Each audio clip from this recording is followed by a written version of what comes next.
One of the arguments that Zagzebski uses to support her move to virtue epistemology is one where she sort of says, in everyday life, we don't evaluate people. Our epistemic evaluations are not evaluations of their beliefs. And a bunch of you found that. I sort of suggested that might not be right. A bunch of you sort of asked more about that. You sort of said, one person said, I'd also like to ask why Zagzebski believes that people do not question the justifications of beliefs in real life. Outside of philosophy, people constantly ask things like, how do you know that? Or what makes you think that? In an attempt to access someone's justification. If they believe someone is unjustified, they'll say things like, his claims are baseless, or he has no reason to think that. Somebody else said, this argument, this is Zagzebski's argument they're talking about, this argument, as I've understood it, seems so underwhelming that I worry I might be missing something. Is there anything I'm missing about this argument that makes it stronger? And, I mean, honestly, my position is no. It seems like a not very strong argument. I think she's in such a rush to get us to focus on these virtue concepts that she is thinking these other concepts of justification, or as one of the questioners said, like claims being baseless or having no reason to think that.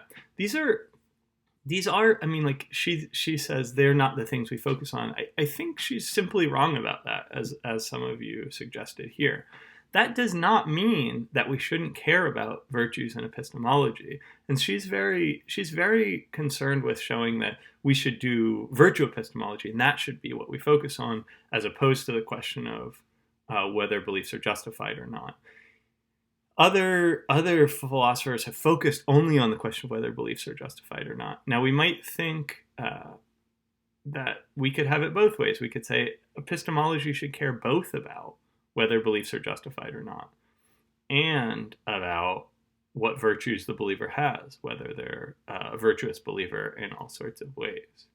I think that is actually a really nice picture. You know, one of you asked, can like a hypocrite have a justified belief, but it shouldn't epistemologically matter according to Zagzebski because they're not virtuous. They don't have this intellectual virtue.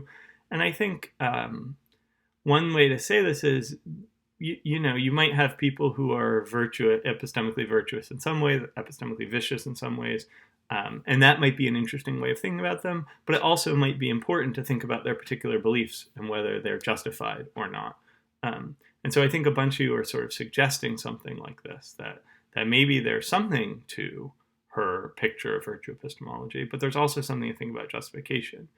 I know I often warn in this class to be careful when we try to put together different views. We talked about that last class. How does internalism and externalism fit together? But here we very much are talking about different things.